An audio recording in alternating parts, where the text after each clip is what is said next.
Hey everyone, today we're going to share a story about self worth and when you're acting in low self worth, how that can impact not only you in your day, but also your closest relationships and your loved ones around you.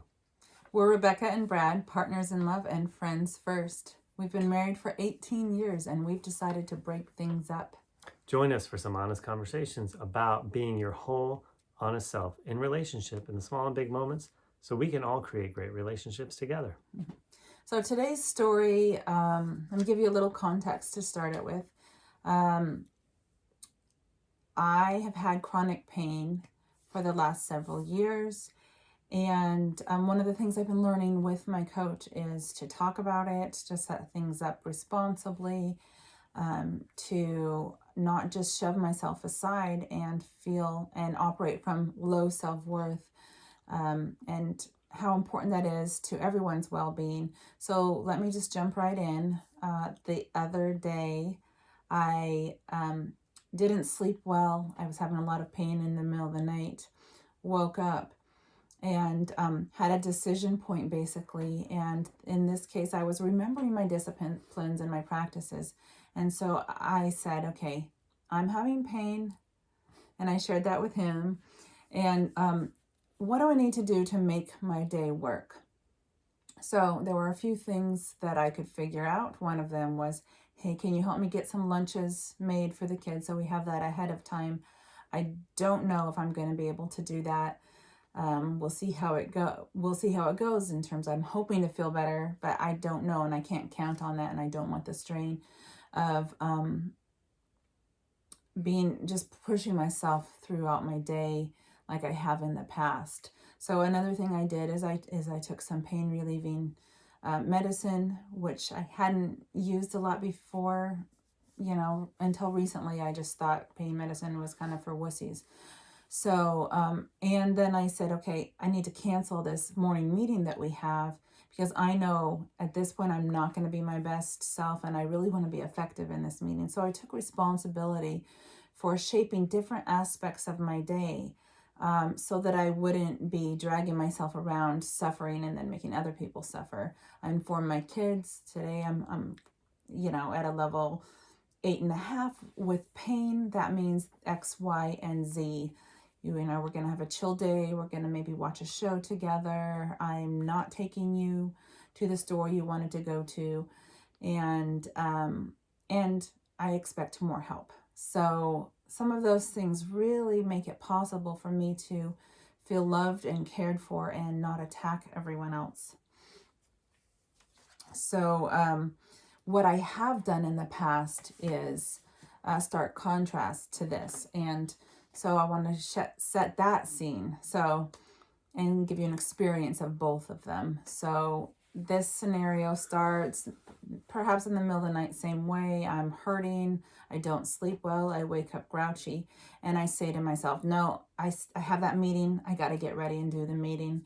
And I think he doesn't really want to hear about my pain. What a drag. I'm just going to see what I can do to feel better. But I don't really make any solid plans.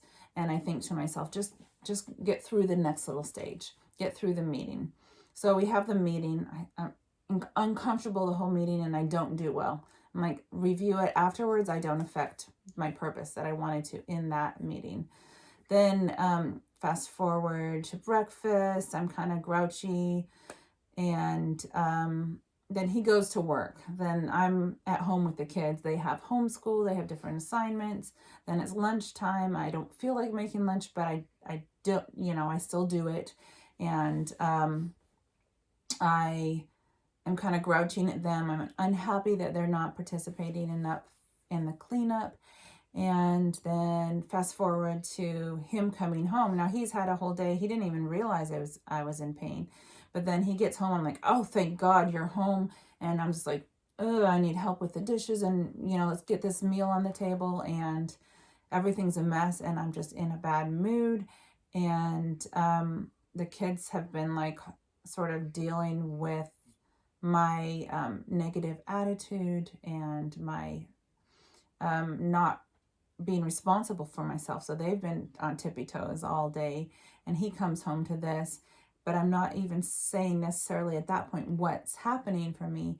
And then it's dishes time. I just do all the dishes. And then afterwards, I'm just like, no, I don't want anything to do right now. Maybe I'll leave the mess of the dishes and not complete it. Or maybe I'll complete them and just be even more of a bitch. But then I just want to watch a show and go to bed. And that's kind of the whole of my day in that scenario. And I feel mad. I feel angry at him. I've probably attacked him several times. I don't want to enjoy him and hear about his day. He doesn't feel cared for. And my kids also have suffered through feeling like they aren't important to me, feeling like they're being a nuisance based on how I've been treating them. And overall, just a really sad story. And basically coming from the equation that I don't matter and that I sharing my experience is not important, asking for help is not okay, and changing things up is not okay. Hey, so check out these two diagrams. So the first one is one that you see now, which is I'm not remembering my self-worth and my self-value. So I'm hurting, but I just need to push through and perform the roles and suffer through it. In that I feel like I'm alone in my pain and my experience doesn't matter.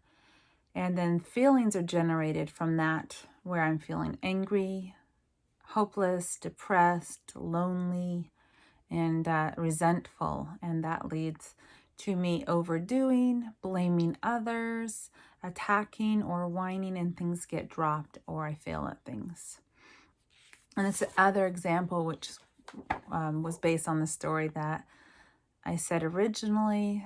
The thoughts that I'm thinking are, I hurt and that's okay. I just need to account for that in my day and make space for myself to do what's realistic and loving towards myself, in that I matter, and I need to find help or relief in that, or do my best with that. My experience matters, and my family loves me and is beside me and wants to help out. So there I feel loved, seen, hopeful, and resourceful. And I end up communicating with them what's happening for me without whining.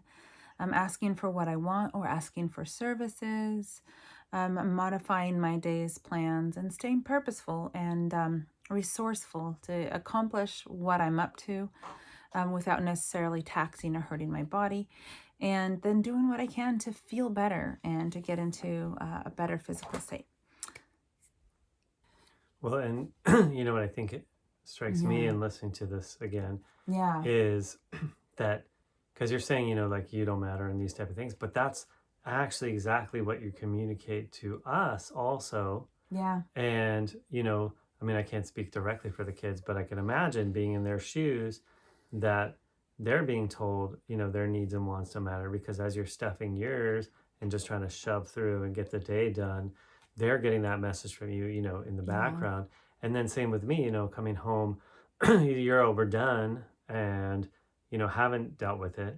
Right. And so, you know, I'm met with that, and then I immediately start, you know, in some of these old scenarios, thinking like, what do I have to do to like try to, you know, take care of the situation, because, you know, it's seeming like it's a bad situation. You're unhappy, the kids are unhappy, you know, it sounds like it's just been a horrible day. And, you know, a lot of times it's like I am off, you know, doing, you know, at work, doing my thing, and come home like ready to find out what's been going on, to share, you know, what's my day's like, hear about your day, their day, you know, like I want to be like, I've been apart from the family, I want to like come back in and be part of it, and to like, you know, get met with that. And then, you know, like I totally get if you're in that state, you have no interest in wanting to hear about me or share with me or like be with me, you know, in any kind of like more intimate way or anything. But like what I get from that, like what your story tells me is like that I don't matter, you know, or that like whatever I'm up to isn't as important, or like somehow I have to like insert myself into this thing that's like unpleasant to do. And so yeah, I mean, it's like I just think of how, as we go through our day and think, like you're probably only Mm-hmm. thinking in those moments, like it's just you that's getting affected. Like, oh, this Right. stuff hit, and then I feel pissed, and then, but it's like you're also like communicating this whole Mm-hmm. story to everyone around you of the very same thing. And, and I can imagine, and I've probably been Right. told too, like how because you didn't say anything, but then like I'm not doing stuff like in the recent story where you asked me for help with the lunches and I did it. Right. It's like in the other story you wouldn't have asked me for help, and so I wouldn't have known that that you would, where maybe normally you would do that, Right. and now like I didn't step in and do it because I had no idea. And But then I'm then mad because he didn't do that either. Like, why didn't you help me? Like, right, and then also, why are you withdrawing? Of course, he would withdraw because I'm on the attack or I'm isolating myself also. But then I feel even more like I don't matter, and so it's like this cycle of low self-worth that I learned as a kid, and that um, really is harsh and cruel to myself and to others. So it's exciting to learn this stuff and to start applying new disciplines. And it's really, when I do the new discipline, it's like it communicates value. So my kids feel cared for. Oh, we're informed. We know what's going on. Oh, they want to rub my back. That's awesome. I feel loved and cared for. If Brad knows what's happening, like maybe he has the idea, let me get takeout tonight. That'll be so nice. Or he'll just check in with me throughout the day and find out how I'm feeling, and that will just um, be a little gift of tenderness that helps me feel better, and it just it blossoms in every direction in both scenarios. So it's like really deciding what I want to blossom. totally. I think about like how in like the new age stuff you always hear like whatever you think about is what your thoughts create your reality and stuff. And I Mm-hmm. mean to whatever degree you guys think that's so or not, Mm-hmm. but like this is such an example of like the nitty gritty nuts and bolts of that, because the decision to not value you in the old story Right. scenario sets up this whole circle of things where everybody gets the message they're not valuable, Yeah. and it was just that one choice. And then in the new story, to make the other choice and value you, everybody gets that story that they are valuable. And it's like such a like it was where you decided to put your attention or discipline your mind in that scenario Right. dictates like what the whole world, that the day that unfolds. Yeah, and maybe the next day, maybe the day after that. I mean, it is far reaching, that our impact and our choices. Um, So I do want to say that, like, what a great example of, mm-hmm. like, the name of our show, right? Just being real. So just being Right. real is like, this is what's going on. My body hurts. Mm-hmm. So you're real in your communication, telling us, but also real in with yourself. Like, what do I need to Right. do? I can't just shove myself into some role or idea of what I'm supposed to do. I have to be real. And Yeah. so, And love myself. yeah, And so, but I can't really love myself unless I'm real about what is actually going on. right. So yeah, I mean, Yeah. can you guys relate? Put comments down below. Yeah. How, like, what I mean, like it's it seems like such a simple or small decision to make. Like, do I speak about it or I don't? And I don't mean to minimize it, because obviously it's a big thing for a lot of people. Right. But like when you look back on it, you're like, oh, all you did was just say something about it. Like, what's the big deal? But I mean, it's a huge deal, right? It changed the whole outcome of the whole Yeah. day. And So I think this is so much, and there's different ways that we get programmed as kids, and different ways of being we just learn from our parents and from society. But I think women suffer from this a lot. Like, let's just set myself aside and just do all the things so I can be the good wife, the good mom, and then it's like, I'm just so rageful, and it's like I stuffed myself into this box all day. Of course you're rageful. So it's like it's really important to look at these ways that we treat ourselves, and how it impacts our loved ones, yeah, and make a new way for ourselves through those disciplines. right. The discipline of valuing yourself and what's really going on Yeah. enough to, one, speak up, but two, start to shape Right. your day related to that, Right. to really be honest. And uh and there's lots of reasons why maybe it's challenging to do that, but what a what a different experience it is Right. to just be real and to do it, Right. just to share your full self. So let us know how this hits you, what your experience is with it. And definitely subscribe if you want to see more stories like this and discuss these topics that matter so much in our day and age. Yeah, if you get any value out of this, definitely, like she said, hit the subscribe button, the little bell notification thing, so you see when we release our new videos, so you can join us in the conversation ongoing. All right, so thank you for watching, and we'll see you next time. We're Remember, Brad and Rebecca. Just be real. bye.